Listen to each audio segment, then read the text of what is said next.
So, as you know, millions of intravitreal injections are performed in the world each year, and it's supposed to be a very safe technique. But still, it can be complicated in some cases, and I will show you 3 cases that, as far as you know, of complication that, as far as you know, have never been presented so far. Here is the first case of an 83-year-old woman who is about to have her 8th intravitreal injection with a previous anterior chamber paracentesis, and she had visual loss immediately after the injection. She was referred to us for a vitreous hemorrhage, and as you can see, there's something weird at the fundus. So we decided to do a vitrectomy, and here is what we noted during the vitrectomy. You can see that there's a scar looking like a scratch of the retina by what we think was the end of the needle. We applied laser around the tear. Sorry. And here is how it looked 6 months after the vitrectomy. The second case, this is an 80-year-old woman who is about to have her 5th intravitreal injection, once again with an anterior chamber paracentesis before the injection, and she noted a visual loss immediately after the injection. She was examined 1 month later, and as you can see, there's a hole with detached edge. So we perform the vitrectomy and do the separation of the posterior hyaloid, and here is how it looks 2 months after the vitrectomy. And finally, the last case, the patient who is about to have a 3rd intravitreal injection, once again with an anterior chamber paracentesis before the injection. She noted an immediate visual loss after vitrectomy, after the intravitreal injection. And here, as you can see, there's another posterior hole, retinal posterior hole. And we think in this case it was possibly a blast of the retina by the stream of the drug injected. Here's the before and after. So there's a clear relationship between the retinal lesion and the intravitreal injection. The problem is when I show these cases, everybody tells me it's impossible to touch the needle with the retina with the needle. And I do agree that under normal condition, with a 12 millimeter long needle tip, it's almost impossible to reach the retina, whatever direction goes the needle. With a little help of Photoshop, you can do it. Imagine that a violent or inadvertent movement during the injection and then softened eye by the previous anterior chambers, then it becomes possible. So retinal wound is a possible complication, almost very, very rare, but it may happen.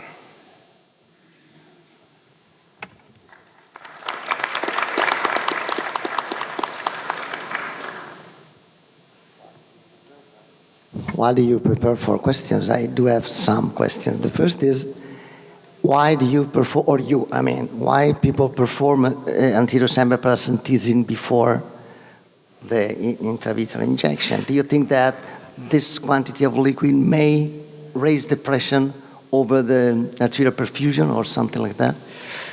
Actually, I don't know personally. Sure. I don't do anterior chamber before, even after, and I don't like that. But a lot of glaucoma specialists like to have anterior chamber performed to reduce the risk of pressure spike after the injection. And what do you think about? Well, I don't trust it. I think it's not necessary in most cases. Can I have and it may be dangerous as well.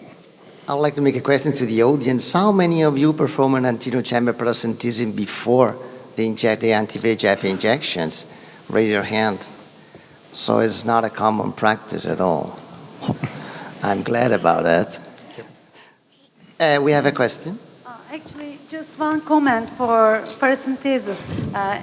I think almost all of us will agree that we do paracentesis very rarely after injections. If we do it after injections, and we check the light perception. If there is no light perception after the injection, then you can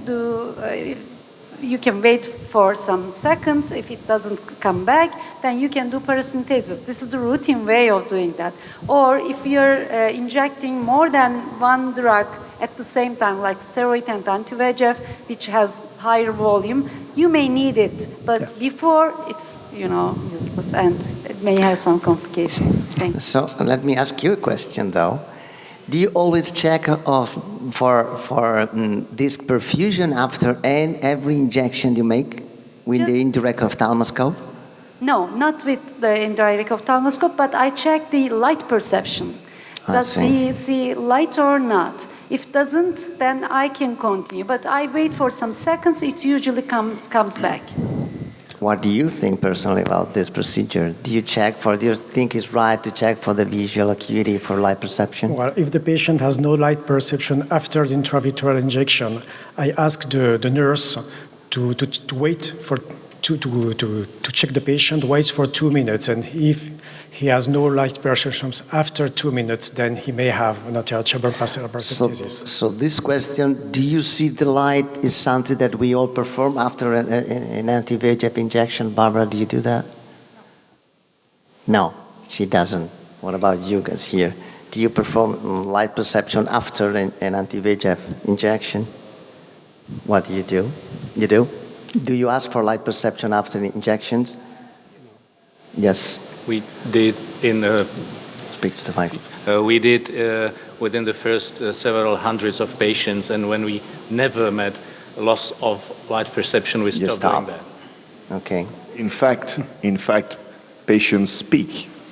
If they don't see anything, they speak. Barbara. Just a comment on paracentesis and injection, but it is about Jetrea. I think it's nice though. I had a patient with vitreomacular traction in both eyes. So in the first, it was my very first Jetrea and And the last one. And I did not perform paracentesis. I just injected, rejected, and I've seen the vitreous coming out. And I said, oh my God, what did I do? She released the vitreomacular traction the day after. In the second eye, I said, I will follow the rules. They told me to do paracentesis first. I did, then injected, and she didn't have any release in vitreomacular traction, I think. So it is the pressure that the release factor is the pressure. Thank you so much.